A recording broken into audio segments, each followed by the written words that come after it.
Bonjour, bonjour, j'espère que vous allez bien. Moi, je vais super bien comme d'habitude. N'oubliez pas de partager, de liker et de vous abonner. Surtout, mettez le pouce en l'air parce que je sais que cela ne vous coûte absolument rien du tout. Alors, si vous avez une histoire à raconter, n'oubliez pas de me l'envoyer à ce numéro qui s'affiche ci-dessous. Aujourd'hui, on va parler de l'histoire d'Aladin. Alors, Aladin, il venait d'un village pas très loin de sa ville natale.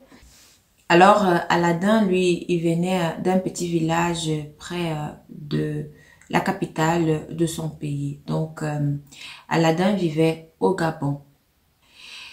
Aladin, il a terminé ses études primaires au village, comme ça se passe aussi dans presque tous les villages africains. Parfois, il faut aller en ville maintenant pour accéder à un CES ou alors à un lycée de la place. C'est comme ça que Aladin, alors, après avoir eu son CEP, il était donc obligé d'aller chez sa tante qui était en ville pour continuer ses études. Et là-bas, Aladin, il a eu le BPC, il était déjà quand même assez grand. À un moment donné, sa tante ne pouvait plus le supporter chez lui.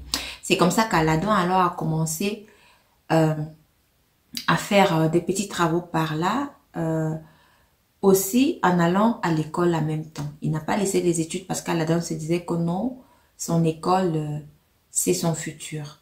Donc, Aladin, comme je disais tout à l'heure, il est quitté chez sa tante. Il a loué une petite chambre juste à côté aussi de sa tante, en fait dans le même quartier. Étant bon là-bas, la chambre là, il a payé 10 000 francs parce qu'il n'avait pas assez. Il arrivait quand même le week-end à faire des petits jobs qui pouvaient lui donner de l'argent pour pouvoir payer sa chambre. À un moment donné, monsieur qui avait la maison et la chambre où habitait Aladin, il est donc décédé. Après cela, ses fils sont venus dans la maison. Il fallait donc qu'Aladin sorte. Aladin, de ce côté-là, il n'avait plus personne à part sa tante qui était là, qui ne voulait même plus le prendre. Et par hasard, Aladin, à l'école, il avait un ami. Là, Aladin faisait déjà la classe de terminale. Il avait un ami. Et son ami, là, lui, il vivait... il avait quand même... En fait, ses parents étaient quand même assez aisés. Pas tellement, mais assez aisés. Le genre qu'il mangeait quand même 3 fois par jour, quoi. C'est comme ça qu'Aladin lui pose alors son problème et son ami lui dit alors que bon voilà, moi je peux pas t'amener chez moi parce que j'ai peur de la réaction de mes parents. Mais juste à côté de chez moi, il y a une maison qui a plusieurs chambres. Et le bailleur, il a l'habitude de mettre les chambres là en location. Mais actuellement, je pense que toute la maison est vide. Je ne sais pas pourquoi elle est vide, mais je vais quand même chercher le bailleur.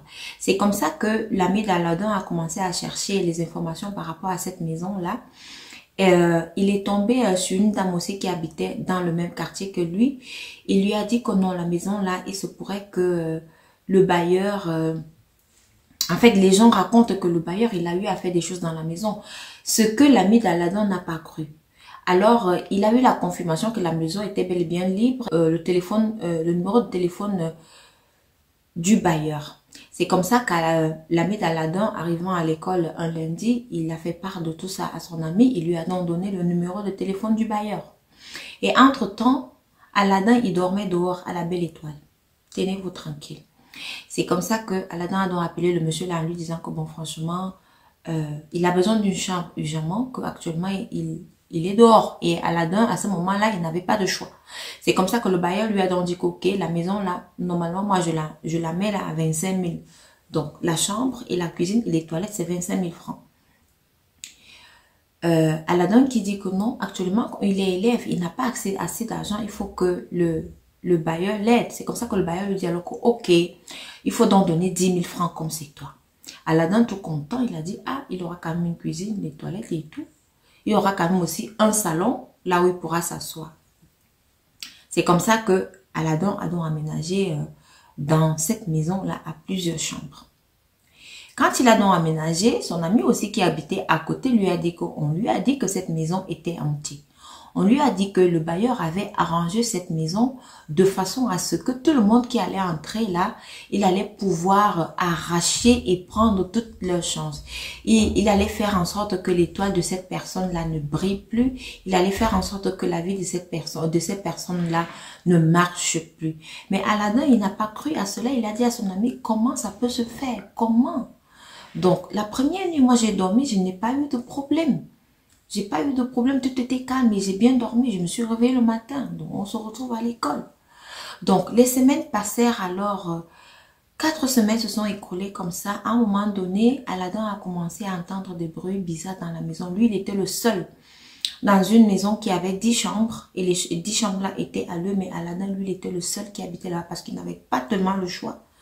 C'était 10 000 francs. Il avait un salon à sa portée, une cuisine à sa portée et puis une salle de bain à sa portée.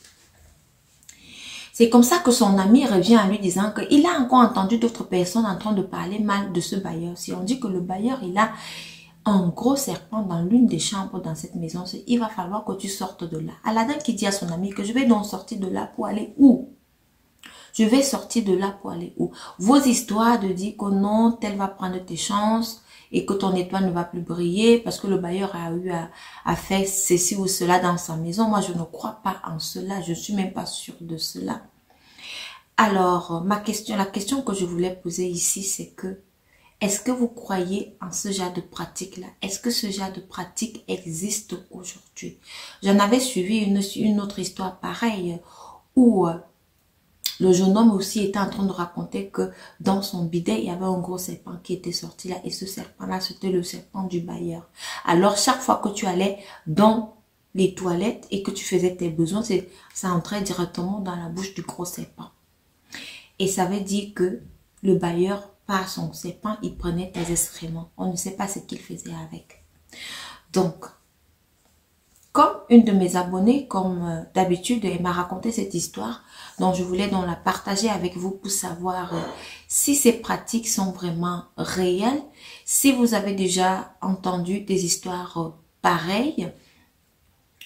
Est-ce que c'est possible qu'un bailleur construise sa maison et la rente ou alors mettre des choses dans cette maison pour pouvoir prendre les chances des locataires, pour pouvoir prendre les étoiles des locataires qui brillent. Alors, pour Aladdin, actuellement, il est encore dans cette maison. Il pose la question de savoir si cela est vraiment réel. Parce que pour lui, sa situation est tellement compliquée parce qu'il ne sait pas où aller. Donnez vos avis en commentaire et merci de m'avoir écouté.